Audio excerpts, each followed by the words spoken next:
Fl-isem tal-Missier u tal-Iben u tal-Ispiritu Santu. Il-grazzja ta' Sidna Ġesu Kristu l-imħabba t'Alla u l-għaqda fl-Ispiritu Santu tkun magħkom ilkoll. Inġbarna hawnhekk dalgħodu f'dan is-santwarju għażiż tal-Madonna ta' Pinu biex niċċelebraw flimkien l-Ewkaristija mqazza. Qegħdin fin-novena tal-Ispiritu Santu bi preparazzjoni għall-festa ta' Eid il-Ħamsejn. Illum niċċelebraw ukoll it-tifkira ta' San Xmun Stok. Qabel ma nieħdu sehem fil-quddies ejjew nagħlfu ħtijietna u nitolbu maħfra tagħhom.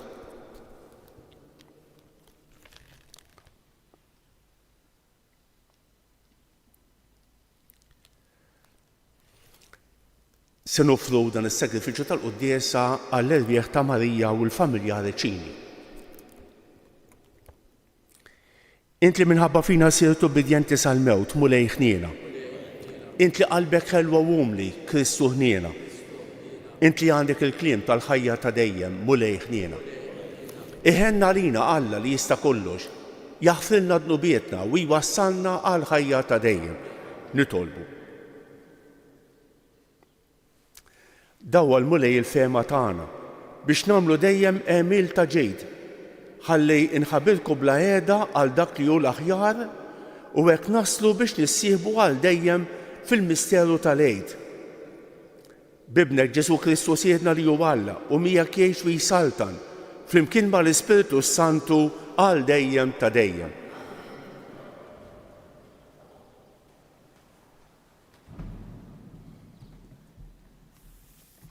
Għalim il-ktib tal-Atti tal-Apostli. Wara li jgħadda ftit ta' żmien f'Antjokja, Pawlu telak u kien idur minn post tal-ieħor fl-art tal-Galazja u l-Friġja. Iwettak id-dixxipli kollha. Wieħed ludi mill-Lixandra jismu Apollu wasal Efesu.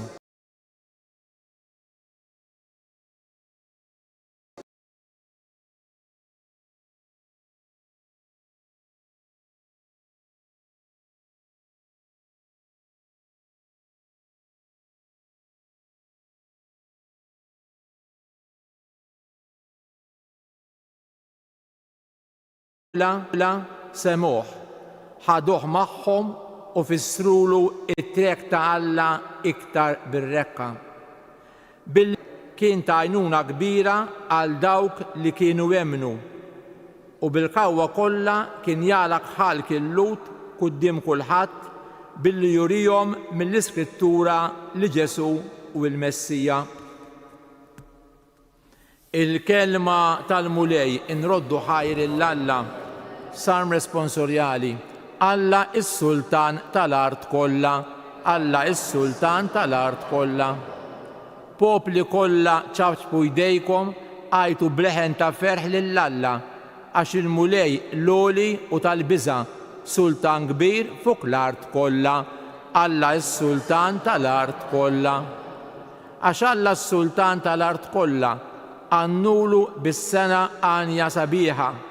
Isaltan Alla fuq il-ġnus kollha, joqgħod Alla fuq it-tron imqaddes tiegħu, Alla is-Sultan tal-art kollha. Jinġemgħu l-kbarat tal-popli mal-poplu tal-Alla ta' Abram, għax tal-Alla huma l-kapijiet tal-art u floli fuq kulħadd. Alla is-Sultan tal-art kollha. Alleluja. Alleluja, Alleluja. Ħriġt minant il-Missier u ġejt fid-dinja, se nerġa' nħalli d-dinja u mmur għand il-Missier. Alleluja.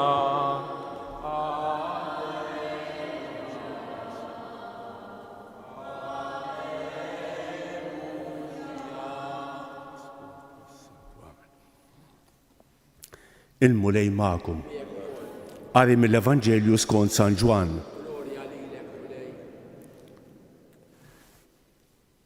F'dak iż-żmien Ġesu qal lid-dixxipli tiegħu: Tassew ngħidilkom, kull ma titolbu lill-Missieri f'ismi jagħtihulkom. Sa issa ma tlabtu xejn f'ismi. Itolbu u taqilgħu biex il-ferħ tagħkom ikun sħiħ. Dan qedtulkom bit-tixbiħat. Għad tasal sija meta ma nkellimkomx aktar bit-tixbiħat, imma bil-miftuħ inħabbrilkom dwar il-missier. Dakinhar intom titolbu f'ismi u ma ngħidilkomx li jien nitlob lill-missier għalikom għax il-missier stess jħobbkom billi intom ħabbejtu lili u emmintu li jiena ġejt mingħand il-missier. Ħriġt mingħand il-missier u ġejt fid-dinja, se nerġa' nħalli d-dinja u mmur għand il-missier. Il-kelma tal-mulej tifħejr lilek Kristu. Ħa nitkellmu fuq il-qari tal-lum u nitkellmu fuq il-qaddis tal-lum.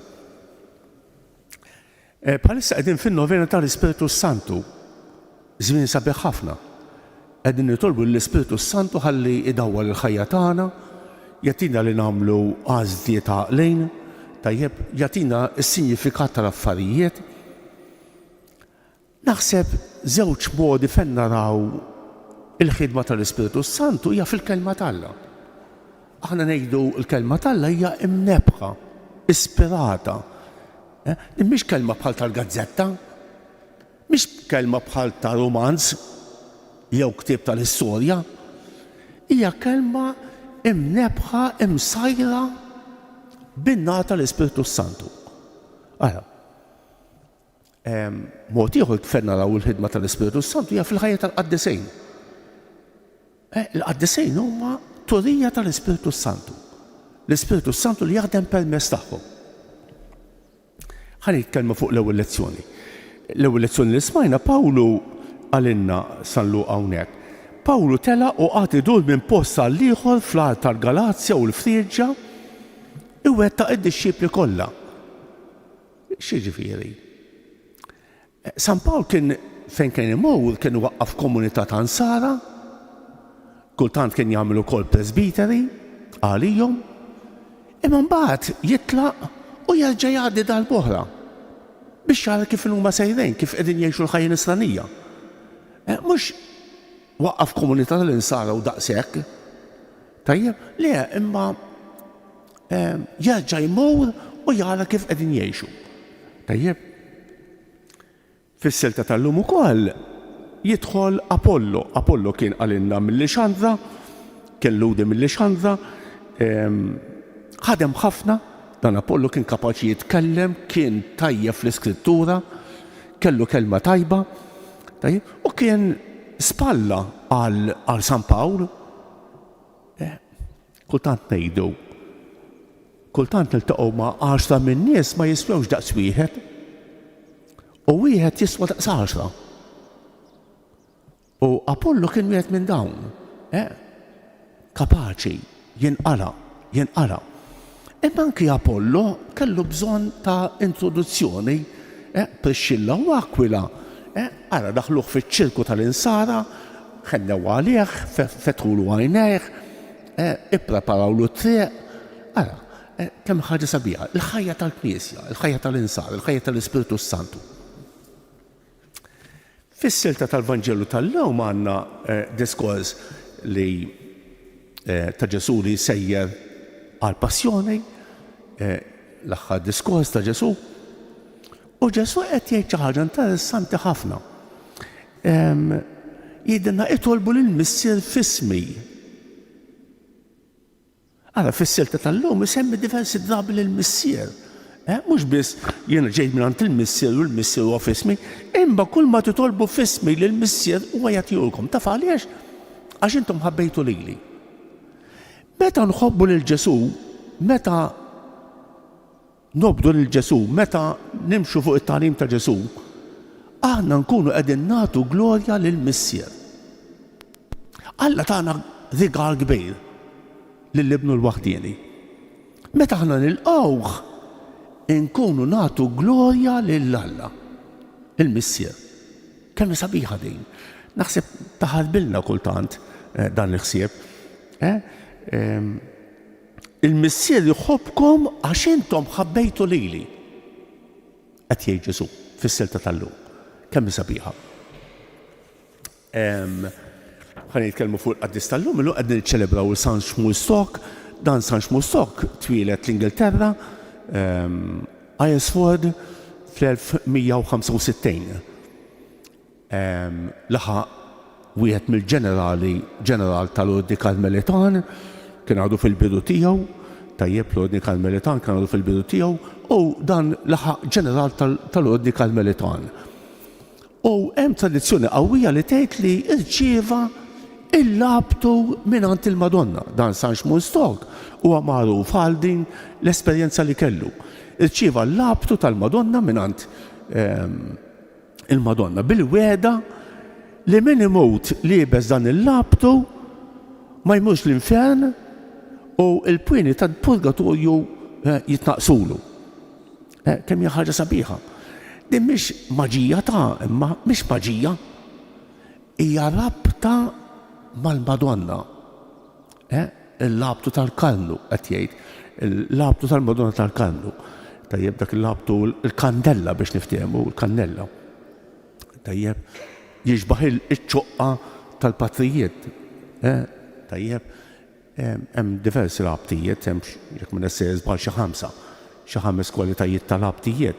Imma dak qed jirreferi għall-labtu tal-Karnu, tajjeb, devozzjoni qawwija ħafna, sabiħa ħafna. Ħafna nies, anki l-Papa Ġwanni Pawlu II, niftakru darba rajna ritratti tal-Papa qiegħed iġorr il-labtu tal-Karnu. Tajjeb, dan San Xmunstock miet ta' xi 100 sena. Ta' xi 100 sena fi Franza. Nitolbu dal-qaddejs biex jimlina bl-imħabba lejn il-Madonna.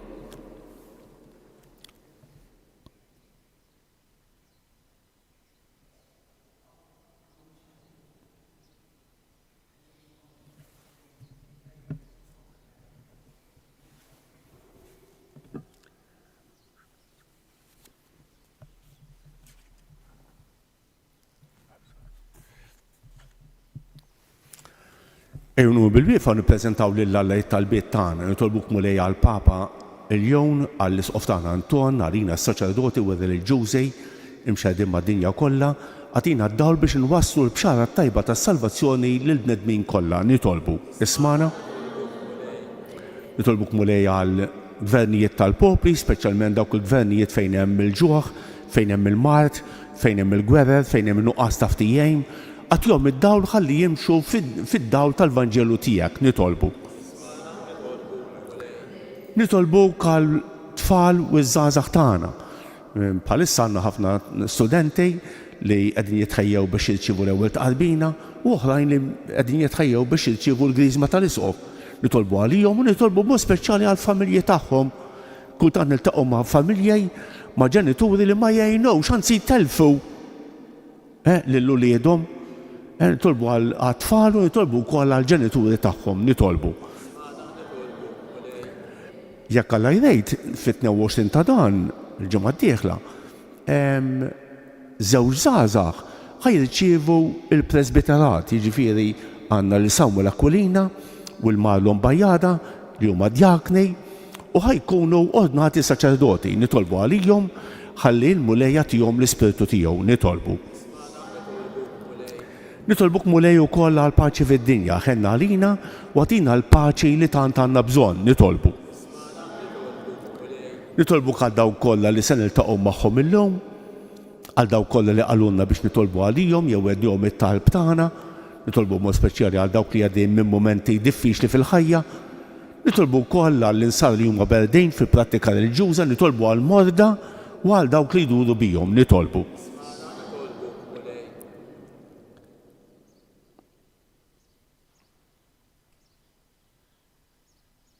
Il-qamu lej dawn it-talbiet tagħna, il-talbiet li l-kol kemm aħna għandna f'qalbna.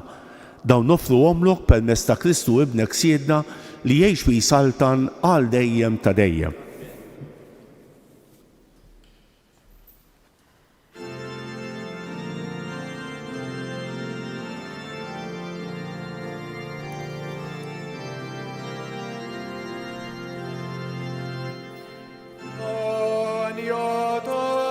Bjerek il-ħulli għalla tal-ħolqin kollu, għax fit-trubitek tajta l-ħobs li għedin nofrulek. Frott tal-art u xogħol il-bniedem li minnu jissenarina l-ħobs tal-ħajja.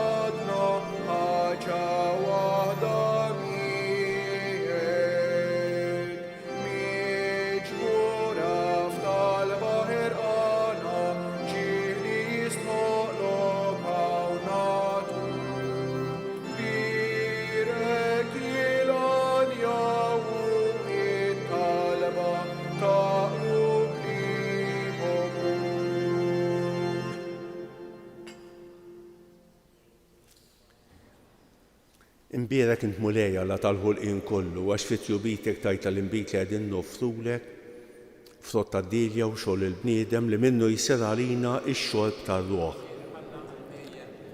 Il-qana mulej jomnu nidmu qoddimek u għamil li jkun jogħġbok dan is-sagrifiċċju li sejrin nofrulek.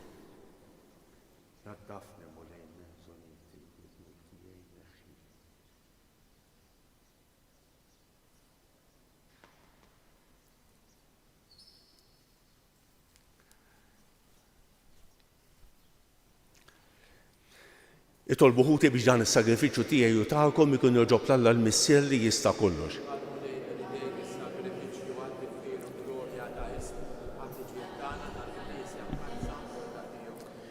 Fit-tieba tiegħek mulej qaddes dawn id-doni u l-sagrifiċċju li sejrin nofrulek. Għamel aħna wkoll nkunu offerta li tibqa' dejjem quddiemek bi Kristu siedna. Il-mulej magħkom.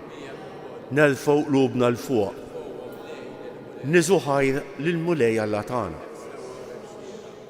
Sewwew xieraq tas-sew mulej tajjeb u taġid tas-salvazzjoni tagħna li dejjem nisqarru l-glorja tiegħek. Iżda ferħ akbar nxandruha f'dan iż-żmien li fih ġie sagrifikat Kristu il-ħaruf tal-għid tagħna. U bl-offerta tal-ġisem tiegħu fis-sagrifiċċju veru tas-salib temm is-sagrifiċċji kollha ta' qabel. U waqt li ntelaq f'idejk għas-salvazzjoni tagħna sar għalina l-qassejs l-altar u l-ħaruf. Għalhekk f'dan il-ferħ tal-għid imxerret ma' kull imkien fid-dinja il-bnedmin kollha jimtlew bil-għena u l-qawwiet tas-sema mas-setat tal-anġli jinġulek innu ta' glorja u bla qiegħda itennulek. Qaddis, qaddis, qaddis mulej Alla tal-eżerċt. Is-smewwiet u l-art mimlija bi glorja tiegħek. Osanna fil-għoli ta' smewwiet. Imbierek minn ġej f'isem il-mulej osanna fil-għoli ta' smewwiet.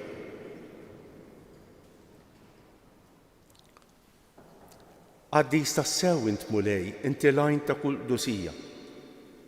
Qaddes għalhekk nitolbu dawn l-offerti bil-barka tal-Ispirtu tiegħek biex isiru għalina il-ġisem u d-demm ta' Sidna Ġesu Kristu li meta kien se jingħata biex miraj ħibati ħaj il-ħobs, ratt il-ħajr, qasam, tal id-disċipli tiegħu u qal: ħudu u kulu l-kol minn dan, għax dan huwa ġismi li jingħata għalikom.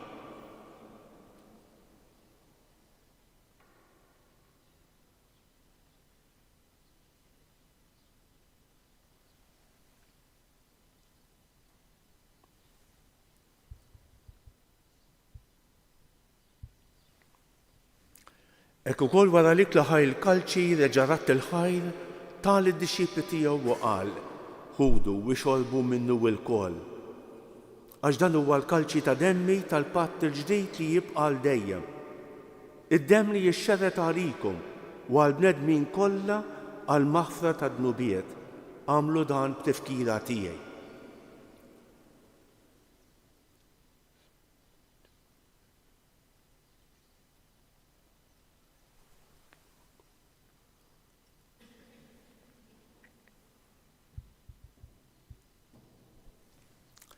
Dan hu l-misteru tal-fidi jinħabbru l-mewt tiegħek mulej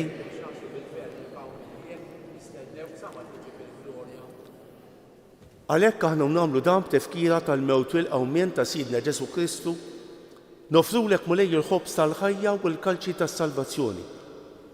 U nrodulek ħajra x'għoġbok tilqana hawn quddiemek biex naqduk.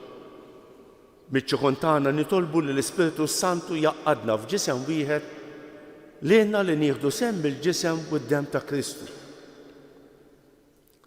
Ftakar mulej fil-Knisja tiegħek imxerda mad-dinja kollha. U qed taqaf l-imħabba flimkien mal-Papa l-jum, mal-Isqof tagħna Anton u mal-Ministri tiegħek kollha. Ftakar fil-qaddejja tiegħek Marija u l-familjari ċini li jogħġbok issejħilhom għal għandek minn din id-dinja.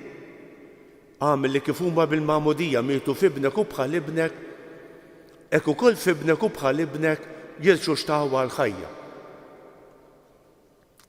Ftakar ukoll f'ħutna li raqdu bit-tama tal-qawmien. Ftakar ukoll f'Sister Marie Therese Dalmanin, dal-għodu se jsir il-funeral tagħha. Ftakar fil-mejtin kollha daħħalhom quddiemek fid-dawl tas-sebħ tiegħek. Ħenna lina l-kol nitolbuk, għati lilna wkoll il-wirt tal-ħajja ta' dejjem. Flimkien mal-Verġni Mqazza Omm Alla Marija, ma' San Ġusepp, ma' San Ġorġ Preka, ma' San Xmun